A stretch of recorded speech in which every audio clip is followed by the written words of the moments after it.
Welcome back to PPC Office Hours. My name is Michelle Kop from Level 28 Media. And I'm Stu Atkins from Atkins Marketing Solutions. And for today's topic, we are going to be doing a deep dive into agency and client relationships. And if you're just tuning in, this is actually our second episode. We did have an introductory episode where we shared a little bit more about why we're doing this podcast. So go ahead and check that out if this is your first time listening in. But just so that everyone knows that's listening into this episode, Stu and I have been operating our agencies for quite some time. Stu's been operating since 2008, I Yes. believe, and I've been operating my micro agency since 2020. So it's been about 4 years, but I personally have worked in the agency world with brands like Toyota, AMP Amarco, Sage Accounting Software, at Saatchi & Saatchi, Mindshare, Neo at Ogilvy. So I have quite a bit of experience in the agency space. Stu and I have worked together. I've worked with him at his agency, Atkins Marketing Solutions. So we have quite a bit of stories to share when it comes to client and agency relationships. So for this topic, we're going to just dive into really what to look out for in terms of agency and client relationships. Stu, do you want to talk about what you would recommend to a potential client that's looking to hire an agency? What would you recommend them to do? Great question, Michelle. There's th- because there's snake oil out in the digital marketing industry, and so you have to be careful who you hire. Pardon me, if you're going to engage with an agency to run a PPC account. First off, I think it's important that you it's important to check references and to engage with some of the current or past clients that they've worked with. That's important. I think it's also important to check with how they do business. Number one, do they have a solid contract that they put together? That should be a professional proposal, typically in at least the 1 to 5 page range that goes into detail with the objectives, the measures of success, the contractual aspects relative to the agreement that you're making with them. So having a professional contract and proposal is important, because if an agency can't give you an objective overview of where they're going, why they're doing it, that's a big red flag. A good agency will take the time and the effort to do the research on your industry, and uh, even if they haven't worked in that industry before, a good agency will do a deep dive to understand the dynamics of your industry, and you should see that in the proposal, especially the introductory remarks. They should have an understanding of your product, your service, etc., and have a good read on that. Um, let's see. I would also say that there needs to be check on their reporting. How are they going to do their reporting? They should, at the end of every month, issue you a report before they invoice you for those monthly services. And that report shouldn't just be metrics, but it should be results based reporting that lets you know what results are they getting you, what's the bang for your buck that you're paying for them in detail, and what specifically are they doing for you, not just how many clicks and how many XYZ data points, but what's the results basis. And they should be plugging in some forward thinking thought and strategy into those reports. The monthly reports are really important, and that often separates kind of the men from the boys, the girls from the women, however you're going to say it, with regard to agencies. Mm-hmm. So, like Michelle and I like to say, don't hire a mall cop. You need special forces. So those are just a few things. Michelle, what do you think? What are some areas you would look for? So when it comes to, client agency relationships and just, looking to hire an agency, I would say check with, besides references, I also like to look at reviews, because reviews, whether Yeah. it's on their Google My Business or even on their LinkedIn page, anywhere that they've done business, see what type of reviews they're getting. And from there you can make your judgment, and then beyond that you can ask for references if you feel like you need to take it a step further. And then also when it comes to looking for looking at potential agents, looking at potential clients and agencies, just also just looking at again their reporting, but then also making sure that you're not just getting something that's like hidden behind a dashboard, but something that's like actually telling a story, right? Telling a story, and then also laying out that foundation, and again that forward thinking of like, here's what we're going to do, laying out the 60-90 day plan for what's coming next and what the recommendations are. Is it important to work with someone that has worked in your industry? It can be helpful, but it's not completely necessary. I think just like touching on what you said, Stu, looking for someone that's going to give you some detailed research, someone that's going to try to understand your business and your customers more than just, okay, let me just pick a few keywords and let's see what sticks. Let me really try to get into the mindset of your customers. You can tell how good an agency is going to be based off of the types of questions that they ask you. If they're really trying to dig deep and they're really trying to understand your customer, then that they're trying to find out how to throw that dart right onto the target, versus someone that's like, okay, well, I'm going to set this up and I'm going to have it done in a week without even asking any questions. That to me doesn't say anything. So someone that actually does their homework and does their due diligence, so it might take them a little bit of time, but someone that's actually going to be asking the questions and doing that deep research, I think is really important. One other item I thought of: look at the content on their website, the content they generate, and the quality of it. Uh, Looking at blog posts is a big indicator. If if they can't think for themselves and communicate for themselves, how do you expect them to think for you? Right. So the quality of their content is important. It gives you a window into their brain, and some agencies are great on content, some are not, but that's one area to look at as far as their ability to communicate effectively in writing. Whether it's a combination of their case studies are a good window into an agency, Hmm. and also the quality of their content. Is important. It may give you a really good indication on the depth of their knowledge and their understanding, the ability to communicate what PPC is all about. Yeah, yeah. And I want to take a little deep dive here and talk about the case studies, because I think that that's something that a lot of agencies don't really do a great job at highlighting. So, in terms of like a good case study or just case studies in general, what would you say, recommend someone to look out for if they were being sent case studies, or they were looking at a client's website and saw some case studies? Well, ideally, if there's a case study in their industry category, as we talked about, alluded to, it doesn't have to be an exact match. Excuse me, but if it's a case study that fits their specific industry, that can be helpful.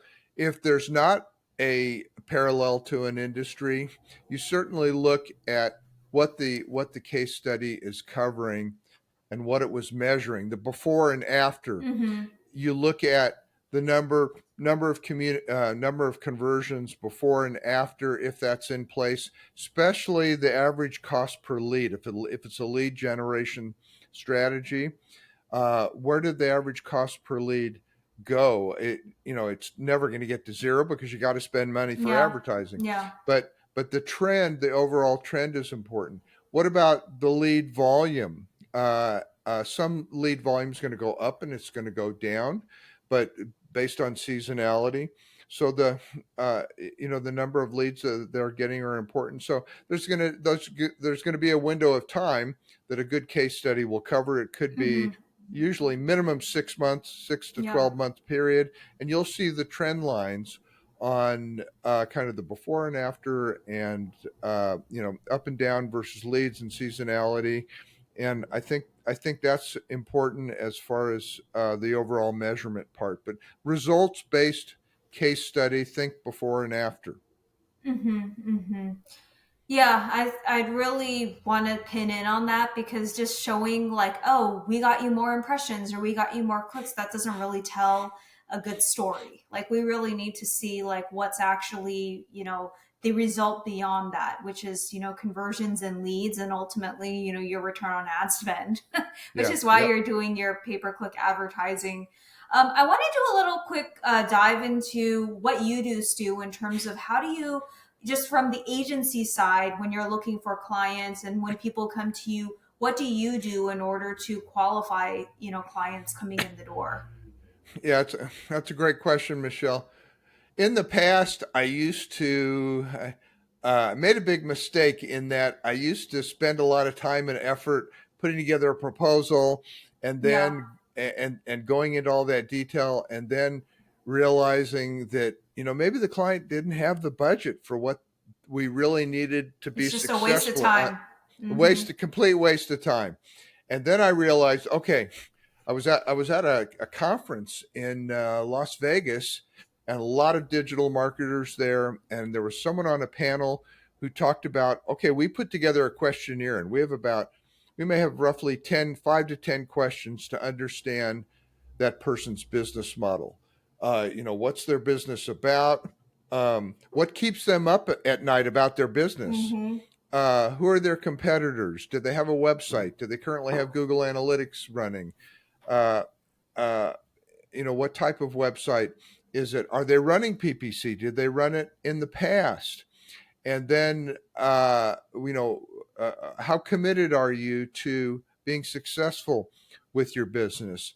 And then the very last question I always ask, that was critical, that I should have asked more in the past, was, what's the monthly marketing budget you're committed to make your engagement with digital marketing and PPC successful? What is your monthly marketing budget?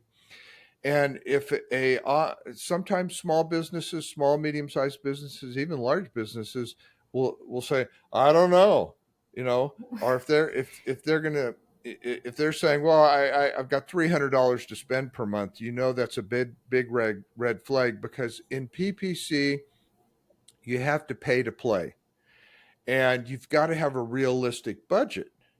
Mm-hmm. So asking the right questions, that questionnaire was important, because that questionnaire would filter out and tell me it was to the potential client's benefit and to my benefit. Is there a fit here? And just like you Mm-hmm. said, Michelle, I don't want to waste the client's time. I don't want to waste my time. And they need to have a budget, because budget, if you don't have the proper budget with PPC, you're going to fail. Yeah, Just bottom 100%. line.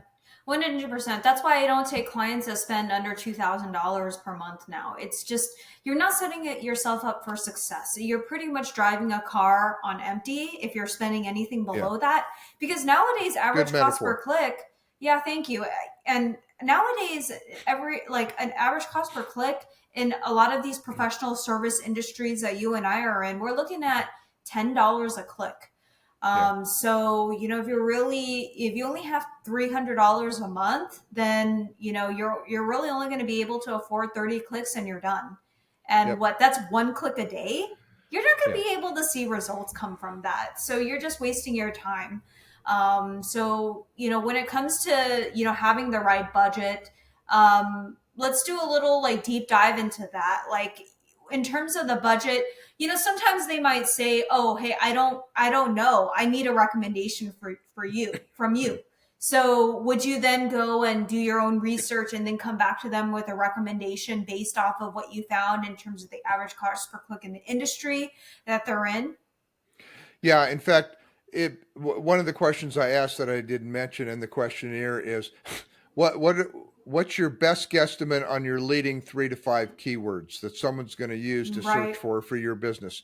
So then I go in and at no cost to them, typically go in and do the research and go into Google Ads and do the research on the leading keywords. That is a starting point, and then determine what an average cost per click is going to be. And depending on their market, whether it's local or the entire US or Europe or wherever, Mm-hmm. so I determine an average cost per click in the high range, not the low range, the Mm-hmm. high range. And so I know what kind of budget they need to be successful, and that an agency, your agency or my agency or whoever, needs to be successful as far as what they're going to need to spend. So I won't even engage from a proposal standpoint unless I know that and I take the time to do the research. It doesn't take long to do that.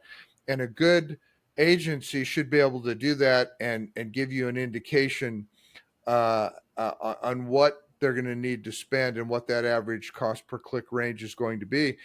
And then if it's a lower average cost per click, certainly they can get by in a lower budget, but I still give them a range of, it could be 1,000 to 5,000 or 2,000 to, et cetera. So I Mm-hmm. give them a range. So I'm being realistic and setting the expectation. They may need to spend more. Sometimes you spend less, but having that range, I think, is important. So, any agency that can't give you a recommendation and can't do the keyword research, head for the hills.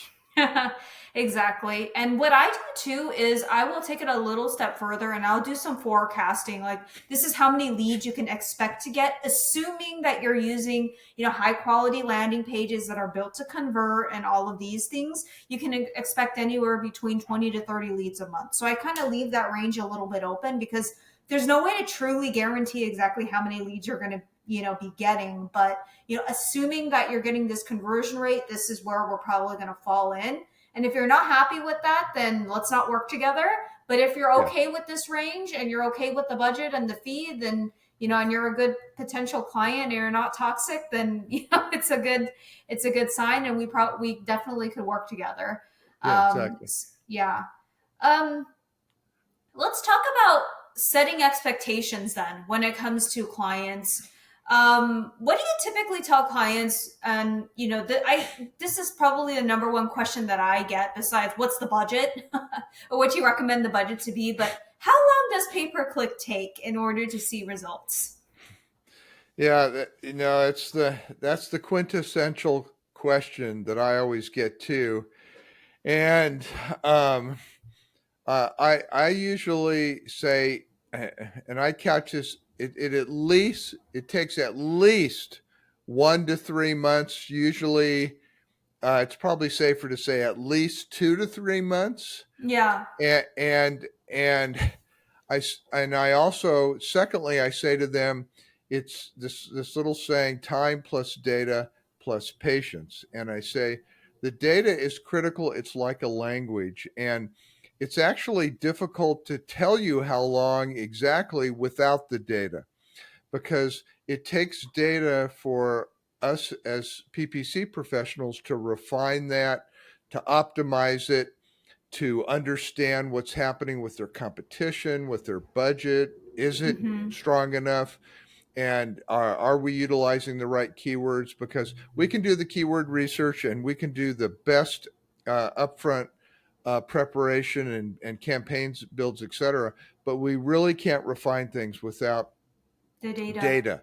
And you've Mm-hmm. got to have the data. And the data, that's why PPC is a smart tool to use for advertising, but it's not smart unless you have data. Mm-hmm. So usually at least 2 to 3 months. And the biggest challenge, Michelle, is, and I know you'll echo this, is people, companies being patient, clients being patient. They really Mm-hmm. want results now, and they Yeah. want it fast. And Yeah. Rome wasn't built in a day, and a successful lead generation PPC campaign usually isn't built in a day. Now, some industries pop right away. Yeah.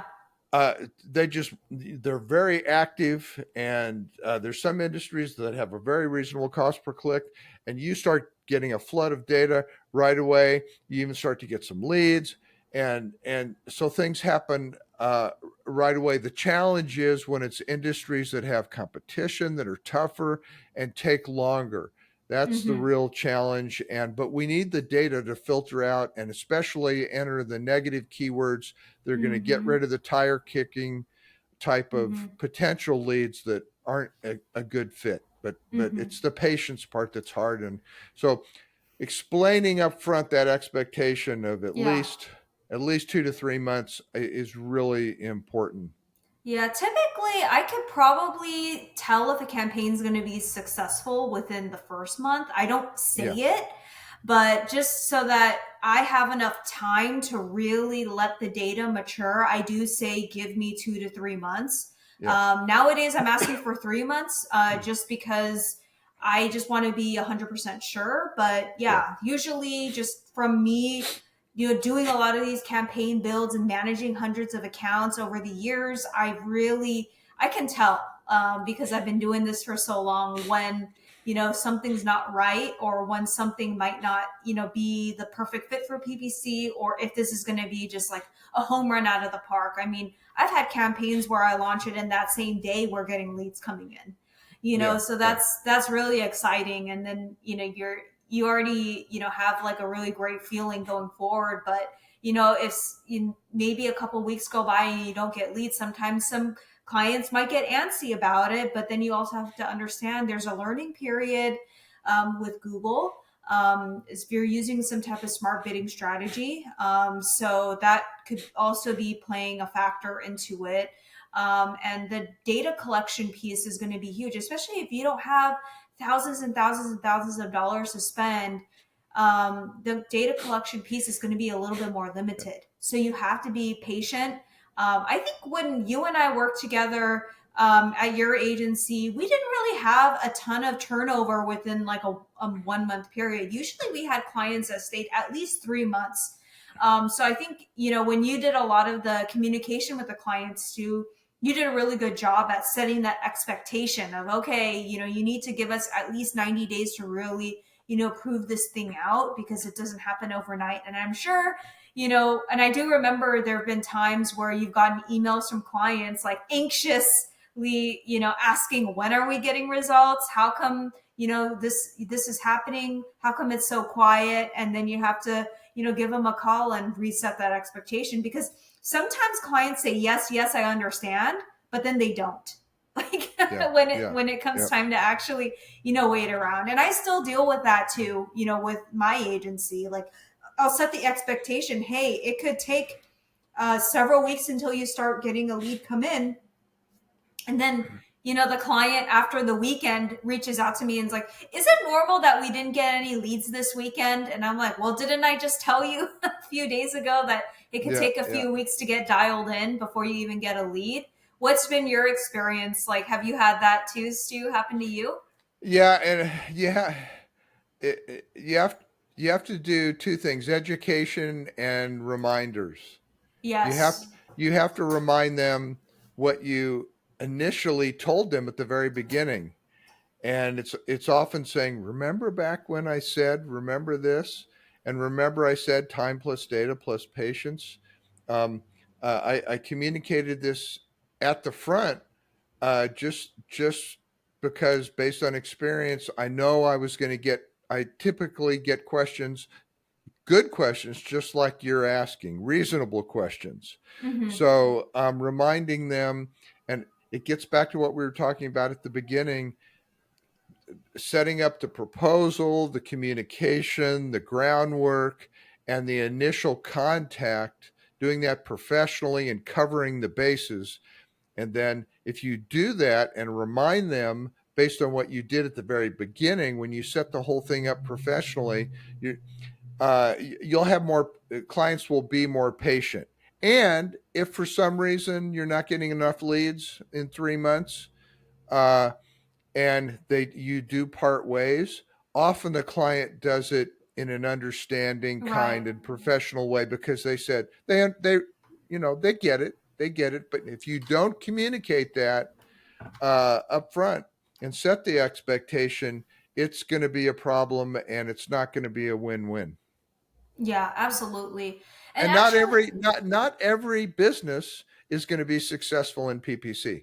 yeah, not every business I've seen. I mean, Stu and I mean, you and I said Stu and you and I have worked together long enough where, we've had campaigns that didn't work out, but that's okay because we learned. And Yeah, it's not because of the person that's managing it. It's just not a fit. Whether yeah. it because, the client's budget is, not sufficient enough, or just the industry, it just doesn't make sense because the buyer persona is not really the doing a lot of like searching in like on Google for this type of product or service. It could be a plethora of reasons, Stu. And it gets back to the old SWOT analysis: strengths, weaknesses, opportunities, and threats. Strengths and weaknesses are internal to your company. You can control that. Yeah. Opportunities and threats we can't control. That particular client that parted way in 2 to 3 months may have had a competitor that was spending buco bucks and was taking traffic, and maybe there were factors within the industry that we just can't control. And Yeah. so the economic factors, I always like to say, if I could control the economy, Bill Gates would be my busboy. So Yeah.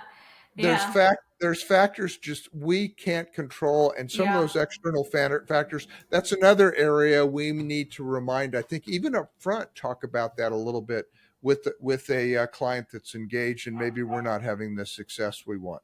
And then one other thing about this, I think is really important, Michelle, in the proposal, and you'll remember this, I would always have a line that we can't guarantee uh, we can't guarantee success, but we can guarantee the quality of our work.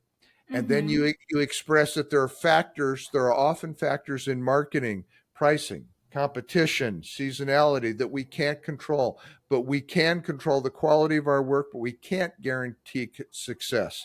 And Mm-hmm. by stating that up front, uh, I think that that kind of covers the base for the agency from not only a legality standpoint, but also an expectation standpoint, that you any agency that says, oh, we're going to guarantee you 150 leads the first week or every month for 10 months, just run for the hills, because if they don't understand that quality versus a guarantee of success, then that agency is they're pitching a used car to you that's going to fail. Yeah, yeah, pretty much a lemon, right? Yeah, that's right. That's right. So yeah, I mean, any agency that's offering guarantees, you definitely would want to, go the opposite direction, because there's really no way to truly guarantee specific results. I think, yeah, just the best way to go about vetting an agency at the end of the day is, based off of the types of questions that they ask you. Do they sound knowledgeable? Like they know what they're talking about? Do they have proven case studies and references that they're happily willing to share? Sometimes there's some agencies that are just like, oh, well, I do have a lot of people that I work with, but like, it's protected under NDA and I can't like share this information. Well, you can extract the name of the company and still share results. Yeah. Yeah. There's, and if any agency that you're vetting is not willing to share that type of information, it's definitely not a good fit. And on top of that, pay attention to the type of communication you're getting from the agency. If they're taking a really long time to get back to you just in the engagement proposal phase, I can't imagine what it would be like actually working with them. Yeah. And I can't tell you how many times I've worked with clients that are just like, wow, you're so much more responsive than my previous agency. And my turnaround time is at least within 24 hours, I'll get back to a client. So I don't think it's anything that's like completely crazy, but some agencies will take 72 hours or more to get back to their clients because they have just too much volume and not enough people manning the emails. and just being responsive. So just having someone there that's going to be able to answer your questions and be on top of it is really, really important. So Yeah, really hone agreed. in on that Fully agree. communication. Yeah. If you don't hear from your agency, at least, after you sign the contract. Okay. So what's typically happens is they follow up with you a lot until you sign the agreement. And then after that, they ghost, or they'll like give you to someone on their team that's not really good at communicating, or they take forever to respond. So, that can happen quite a bit. I've heard about that, happening quite often. So, just be wary of that happening too. No, I agree. That's a great point. And with the proposal preparation, I often tell a potential client, I'll say, give me a week. I won't say I'll get it to you tomorrow. Mm-hmm. And the reason I do that is because I'm taking the time and the effort to do some research Yep. and to understand where they're coming from. And if you say, "I'll get it to you tomorrow," and you don't, so if I say I'll get it to you, the proposal to you in a week, often I'll get it to them in 4 to 5 days versus a week, so it's ahead of time. So I don't Yep. want to. I want to under promise and Promise and over over deliver, deliver. but I want to give myself the time to germinate and ferment what I'm seeing and the information, and the the the the higher quality the proposal, the greater the chance of success, because the preparation of a proposal should burn into your brain just what you're trying to do for them, and it shouldn't just be boilerplate.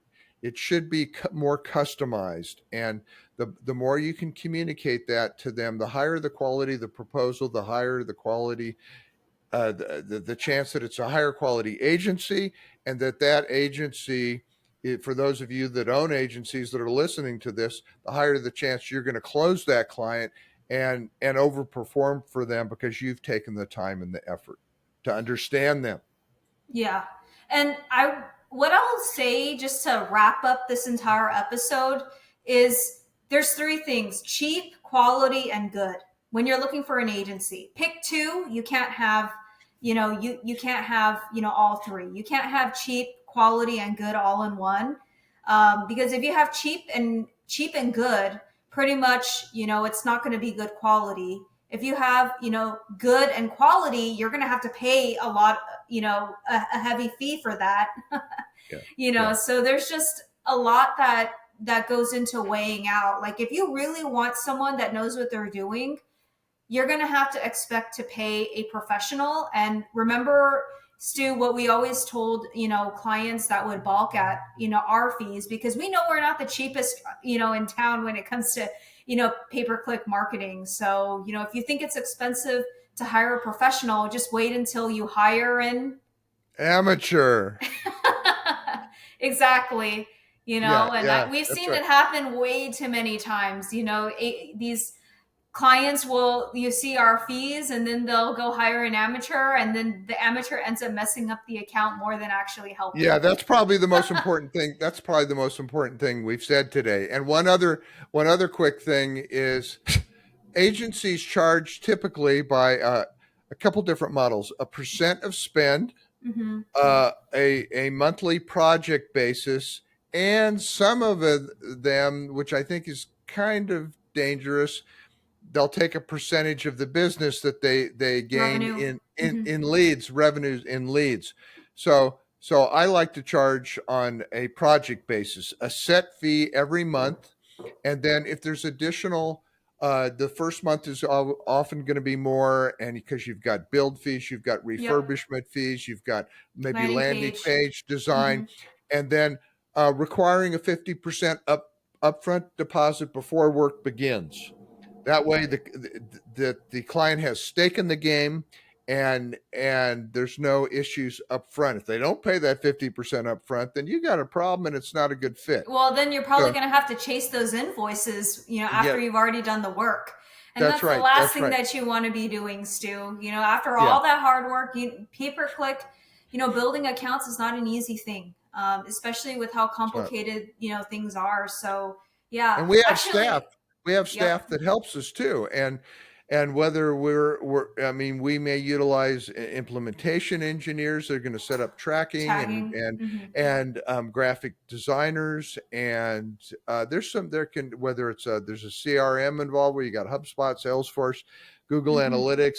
There's staff members that we're going to bring on board that are going to help us, and that initial first month build is very critical. And so those are some other things. But I love the, if you think it's expensive to hire a professional, wait till you get a hold of an amateur, because it's so true. Everything in life, it's so true. Everything in life. Yeah, exactly. If you want a professional, just be ready to have to pay for it at the end of the day, because someone that knows their worth is going to charge, that's good, that's is going to know their worth, and they're going to charge for it, at Yeah, the and end of look the at day. you. You graduated from the largest school of business in California, the fifth largest in the United States. And I've taught there for 14 years. And Cal State Fullerton's a fantastic school of business. And not every agency individual that's going to be managing your account has that type of background, plus our, years and years of corporate experience. So, the staff that's working on your account and the quality of the professionalism is, Yeah. you get what you pay for. It's just, I don't care what industry it's in or what business, whether it's a mechanic, whether it's a Hmm. gardener, whether it's PPC, you really get what you pay for. And a plastic surgeon too, Stu. That's right. That's right. That's why my hair was, I didn't hire the best plastic surgeon. He was going to guarantee that I would have a full head of hair the rest of my life. And it just didn't work out. So I should have hired a professional, but Yeah, you hired an amateur. it's okay. I wasn't losing here. I realized I was just saving face. Oh, awesome. Well, yeah, thank you so much, Stu. It was really great, having this conversation. And one last thing, too, what I want to say to the audience that's listening in is, Stu and I, we put together this episode not in a way to make it sound like self serving in terms of Yeah, us, like, saying, necessarily talking bad about other agencies. That's not the goal. We're just trying to educate, small business owners that are looking to hire an agency. What are things to look out for? And, how can you be better educated when going out and hiring an agency? that's a Because, great point. It's yeah, such an important point. You don't have to hire us. That's not the point. But no matter who you engage with, if you engage with a PPC agency, you've got to make sure that, I think these guidelines we've given you are in place, and your life will be much happier, and revenue should be generated for your business, hopefully as a result of that. So this is not a ticket you have to use us. No way. no way. But these are, it's just like going to a how to buy the best used car, or how to buy the best new car, or all the how to type of the tons of information we have out there, how to select the best contractor. Hmm. So often a high quality contractor can give you tips on the reason why they're one of the best contractors, and this is what we did to build our business and become successful. Great. Yeah, so that pretty much wraps it up, guys. Thank you so much for listening, and we'll see you in the next one.